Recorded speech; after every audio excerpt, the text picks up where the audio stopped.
I was fortunate enough to have received my transplant on what we would know as South Africans Freedom Day. So on Freedom Day, I received my freedom, and it's a life-changing experience. I was diagnosed with lupus in 2010.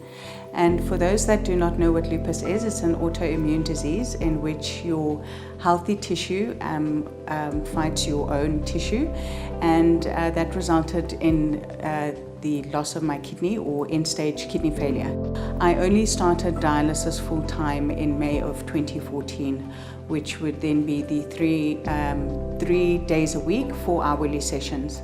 Transplant is life-changing for a recipient, and as I sit here for myself, I can genuinely say that my life has turned around 360 degrees because of a donor family that decided to give.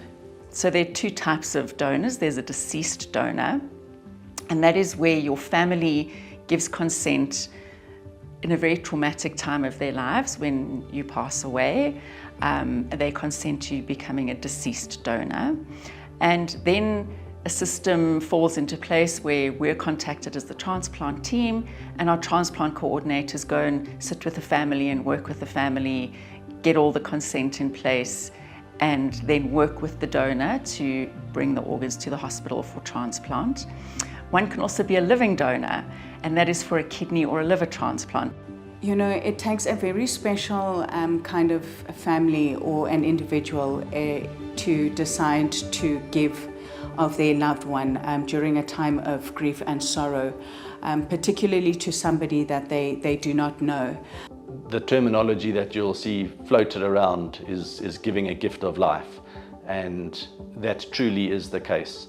You know, whether it's a child or whether it's a 65 or 70-year-old adult who needs a liver or a kidney for whatever reason, seeing them turn around either from stopping the need for dialysis and having a functioning kidney, or turning around from being deeply jaundiced or yellow with a failing liver and walking out of hospital, you know, 2 or 3 weeks later with a fully functional liver is incredible. Now I'm able to mobilize. I'm also allowed to eat whatever I like, and I can drink as much fluid as I like. You know, you don't have those dietary restrictions anymore. I'm no longer a permanent resident in the hospital. You know, so it's completely life-changing. It's incredible to see the patient themselves, but it's also incredible to see them returning into their family structures.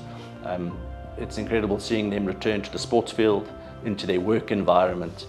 It's a wonderfully rewarding endeavor.